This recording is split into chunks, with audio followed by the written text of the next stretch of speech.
السلام علیکم ورحمۃ اللہ وبرکاتہ۔ وعلیکم السلام۔ الحمد للہ رب العالمین والصلاة والسلام علی سید الرسول وخاتم النبیین وعلی آلہ واصحابہ واتباعہ اجمعین، اما بعد۔ ہمارا ایک معمول چلا رہا کہ تعلیمی سال کے دوران جب مدرسے سے اسباق شروع ہوتے ہیں، جب مکمل ہوتے ہیں تقریباً 10 مہینے کا عرصہ ہوتا ہے، اس دوران ایک ہفتہ وار درس ہمارا معمول ہے۔ گزشتہ 2-3 سال میں وہ اتوار کو ہوتا تھا عصر کے بعد۔ اس سال کی ترتیب میں ہفتے والے دن کی ترتیب طے ہوئی ہے۔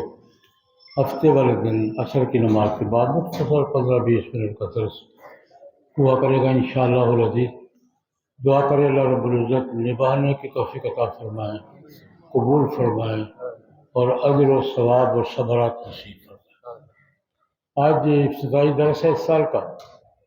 میں اس ایک مسئلے پہ بات کرنا چاہوں گا کہ جناب نبی کریم صلی اللہ علیہ وسلم کے زندگی مبارک میں 27 غزوات گنے جاتے ہیں۔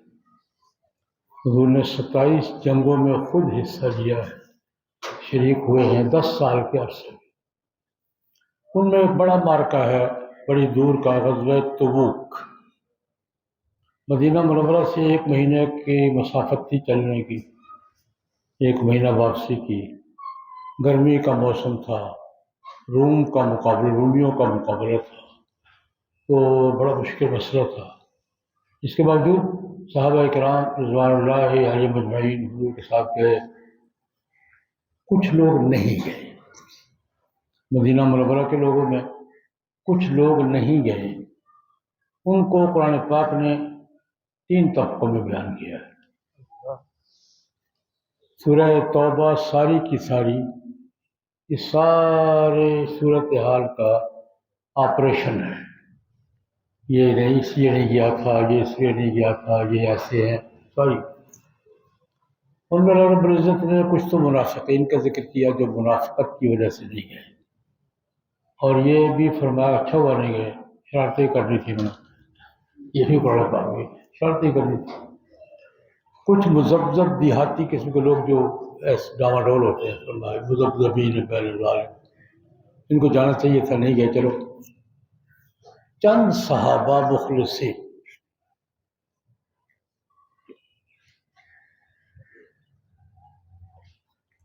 جنہوں نے اپنی کوتاہی کا اعتراف کیا، نہیں گئے۔ ان سب کا قرآن پاک میں تجزیہ کر کے اللہ پاک ڈانٹ رہے ہیں۔ اس ڈانٹ کی 2 آیتیں عرض کروں گا جو اللہ رب العزت نے قرآن کریم میں ڈانٹنا کہہ لیں، تنبیہ کہہ لیں، جو مرضی کہہ لیں، اللہ کا حق ہے۔ اعوذ باللہ من الشیطان الرجیم، بسم اللہ الرحمن الرحیم۔ ما کان لأہل المدینۃ ومن حولهم من الأعراب ان يتخلفوا عن رسول اللہ ولا يرغبوا بأنفسهم عن نفسه ذلك بأنهم لا يصيبهم ظمأ ولا نصب ولا مخمصة في سبيل الله ولا يطؤون موطئا يغيظ الكفار ولا ينالون من عدو نيلا إلا كتب لهم به عمل صالح إن الله لا يضيع أجر المحسنين ولا ينفقون نفقة صغيرة ولا كبيرة ولا يقطعون واديا إلا كتب لهم ليجزيهم الله أحسن ما كانوا يعملون۔ ان 2 آیتوں میں مخلصین کو اللہ پاک نے ڈانٹا ہے۔ یار تمہیں جانا چاہیے تھا۔ اس کا سادہ ترجمہ یہ ہے، مدینے میں رہنے والوں کو اور ارد گرد رہنے والے اعراب کو یہ نہیں چاہیے تھا کہ وہ حضور چلے گئے پیچھے رہ جائیں۔ یہ تخلفوا عن رسول، حضور گئے ہیں اور یہ نہیں کہ ان کو ایسا نہیں کرنا چاہیے، یہ بنتا نہیں تھا، یہ پیچھے رہتے۔ ایک جملہ یہ ولا يرغبوا بأنفسهم عن نفسه، یار حضور جہاد پہ جا رہے ہیں، تم اپنے آپ کو بچا رہے ہو۔ حضور جہاد پہ جا رہے ہیں، تم اپنے آپ کو بچا رہے ہو، اپنے آپ کو ترجیح دو یار، حضور کی ذات پر قربان ہو جاؤ۔ دوسرا جملہ یہ ہے، یہ شکوے کے انداز میں، یا تمہیں جانا چاہیے تھا، تمہیں پیچھے نہیں رہنا چاہیے تھا، اور حضور کی حفاظت سے اپنی حفاظت کو زیادہ ترجیح نہیں دینی چاہیے تھی۔ پھر فرمایا اگر تم جاتے تو کیا ملتا؟ جہاد کے کاموں میں شریک ہونے پر اللہ رب العزت نے اس کی 4-5 دائرے بیان کیے اور فرمایا کہ تمہارا کوئی عمل بھی ضائع نہیں ہوگا۔ پہلی بات یہ فرمائی لا یصیبہم ظمأ ولا نصب ولا مخمصۃ فی سبیل اللہ۔ جب اللہ کے راستے میں آدمی نکلتا ہے، لمبا سفر ہوتا ہے، بھوک بھی ہوتی ہے، پیاس بھی ہوتی ہے، تھکاوٹ بھی، اور اس زمانے کے سفر میں تو ہوتا ہی یہ تھا، اب تو خیر بہت سہولتیں ہیں سفر میں۔ اس زمانے کے سفر میں کیا ہوتا تھا؟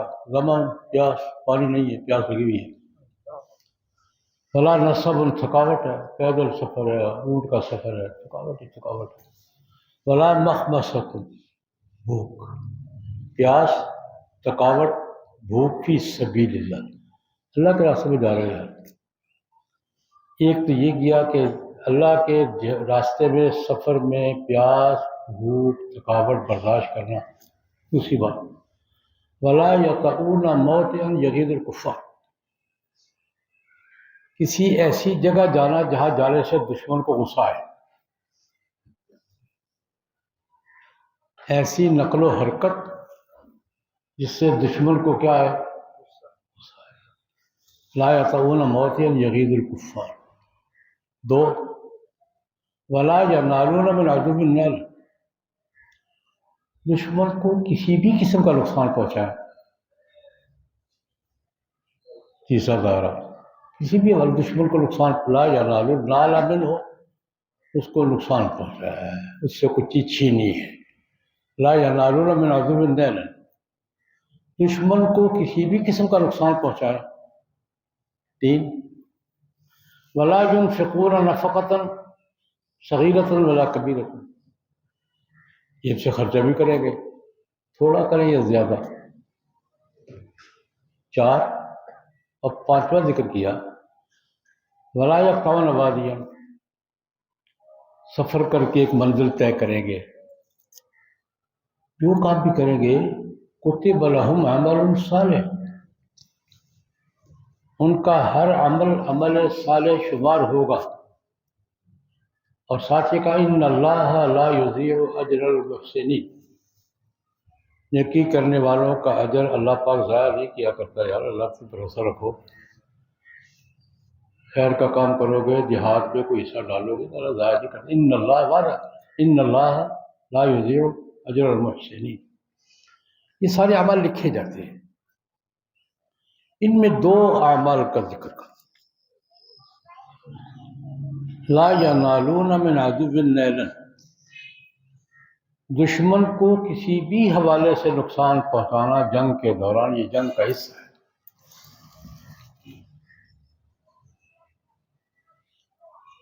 لڑائی ہے نا، لڑائی میں دشمن کو نقصان پہنچانا کسی بھی حوالے سے ہو، اس کی آج کی صورت سب سے بڑی کیا؟ معاشی بائیکاٹ۔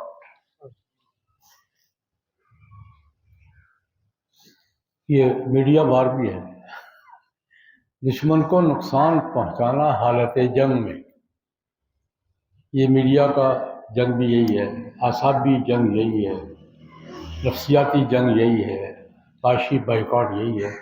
کسی بھی طرح دشمن کو نقصان پہنچاؤ گے تو تمہارا دشمن کو نقصان پہنچانا کتب لہم عمل صالح، تمہارا تم نے نقصان پہنچایا ہے اللہ کے عمل صالح لکھا گیا ہے۔